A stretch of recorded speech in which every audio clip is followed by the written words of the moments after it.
दोस्तों नमस्कार। हिंदी और इंग्लिश की पाठशाला में आप सब लोगों का एक बार फिर स्वागत है। आज इंग्लिश के कुछ ऐसे शब्दों पे हम चर्चा करते हैं, ऐसे वर्ड्स पे चर्चा करते हैं जिससे आप वर्षों से वाकिफ़ हैं। आप जानते हैं बहुत प्रचलित शब्द वो हैं, लेकिन उस शब्द के कुछ अलग और प्रभावशाली उपयोग भी हो सकते हैं। जैसा कि मैंने लिखा है कि फैमिलियर वर्ड्स आर्टिस्टिक यूज़, मतलब वैसे शब्द जिनको आप जानते हैं, रोज़ बरोज़ यूज़ करते हैं, हर दिन आपकी दिनचर्या में वो शब्द शामिल हैं, लेकिन उस शब्द के अलग और प्रभावशाली यूज़ आप कर सकते हैं, जिसको करने से आपकी छवि, आपकी लेखनी, आप कहीं भी अगर डिबेट में उन शब्दों का उपयोग करेंगे तो लोग आपकी सराहना करेंगे। ऐसे कुछ शब्दों पे हम चर्चा करते रहेंगे। आज वैसे कुछ शब्द पे चर्चा जिसको आप वर्षों से जानते हैं, लेकिन उस शब्द के कुछ अलग चेहरे, कुछ अलग अर्थ भी हैं। आज उन अर्थों पे और उसके उपयोग पे, उसके यूज़ पे चर्चा करते हैं। जैसे फ़ैन, फ़ैन का मूल और वास्तविक अर्थ है जो हम सब जानते हैं, वो है पंखा। लेकिन इसके कुछ और अर्थ भी हैं जिसको उन अर्थों में अगर आप लिखेंगे या फिर उन अर्थों में आप कहीं कोई किसी डिबेट में या किसी स्पीच में उसका यूज़ करेंगे तो लोग उसकी सराहना भी करेंगे और आपकी इंग्लिश को बेहतर और अच्छा और मानक भी मानेंगे और आकर्षक भी समझेंगे। तो फ़ैन का जो मूल अर्थ है पंखा, उसके जो स्पेसिफिक अर्थ में अगर हम कुछ सेंटेंस बनाएं तो हम ऐसे बना सकते हैं और बनाते भी रहे हैं कि the room has a ceiling fan. ये तो बिल्कुल सामान्य सा उपयोग है इस फ़ैन शब्द का। The room has a ceiling fan. दूसरा एक सेंटेंस देखते हैं, he is cooling himself in front of an electric fan. तो ये दोनों तो उसके मूल अर्थ में बने हुए सेंटेंस हैं, लेकिन अब इसके अलग चेहरे देखते हैं। जैसे uploaded video fanned communal violence.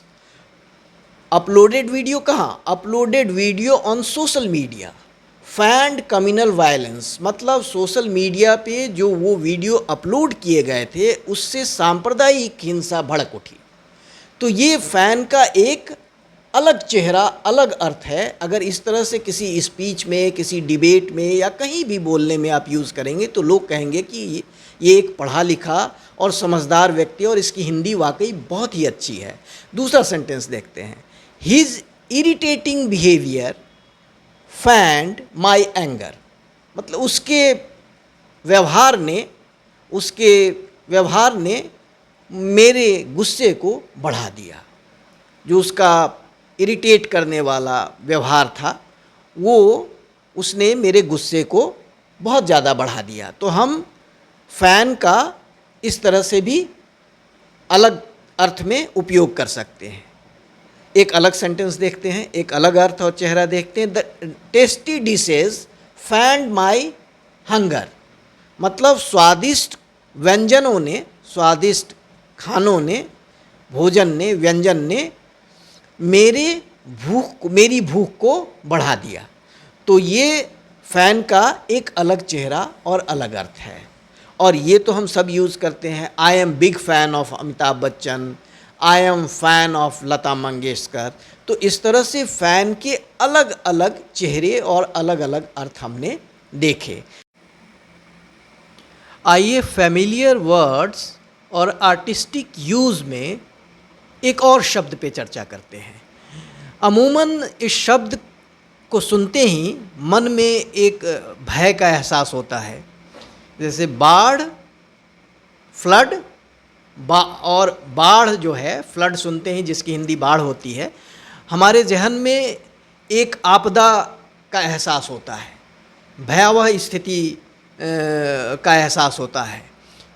लेकिन इस वर्ड से कुछ ऐसी भी सेंटेंसेस, ऐसी पंक्तियां हम बना सकते हैं जो बहुत सकारात्मक हैं और जिसके यूज़ से जिसके उपयोग से आपकी स्पीकिंग और आपकी राइटिंग दोनों प्रभावी होगी, और उस पंक्ति को जो भी सुनेगा या जो भी पढ़ेगा वो कहेगा कि बड़ी कलात्मक और बहुत ही बेहतरीन पंक्तियाँ लिखी गई हैं। तो आइए फ्लड के जो मूल अर्थ हैं उससे एक सेंटेंस देखते हैं। The river has burst it's bank and flooded the valley.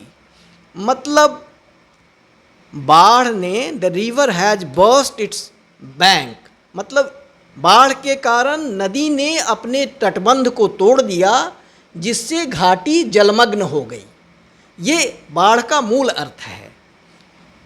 The bridge was destroyed by the flood, मतलब वो पुल जो था वो बाढ़ में बह गया। ये दोनों जो पंक्तियां हैं ये फ्लड के मूल अर्थ में उपयोग की गई पंक्तियां हैं। लेकिन अब इसके आर्टिस्टिक यूज़ यानी कलात्मक उपयोग को देखते हैं, उससे बनी हुई पंक्तियां देखते हैं। A powerful light flooded the dark street. A powerful light flooded the dark street, मतलब एक जो शक्तिशाली बल्ब है या लाइट है उसने अंधेरी गलियों को रोशनी से भर दिया। तो ये इसका फ्लड का सकारात्मक यूज़ है, पॉजिटिव यूज़ है, कलात्मक यूज़ है, आर्टिस्टिक यूज़ है। अब एक दूसरा सेंटेंस देखिए। Chinese goods have flooded the Indian market, मतलब भारतीय बाज़ारों में चीन के सामान भर गए हैं। ये फ्लड का एक अलग यूज है, इससे अलग बनी हुई पंक्तियां हैं। एक दूसरा सेंटेंस देखिए। I am flooded with my childhood memories. I am flooded with my childhood memories, मतलब मैं अपने बचपन की स्मृतियों से, यादों से भर गया हूँ। कुछ ऐसी चीज़ें, कुछ ऐसे एल्बम मैंने देखे जिसके बाद मुझे अतीत की यादें, अपने बचपन की यादें ताज़ा हो गई हैं, उनकी स्मृतियाँ ताज़ा हो गई हैं। तो इस तरह से हम यहाँ फ्लडेड को पॉजिटिव सेंस में और एक अलग आर्टिस्टिक तरीके से उसको यूज़ कर सकते हैं।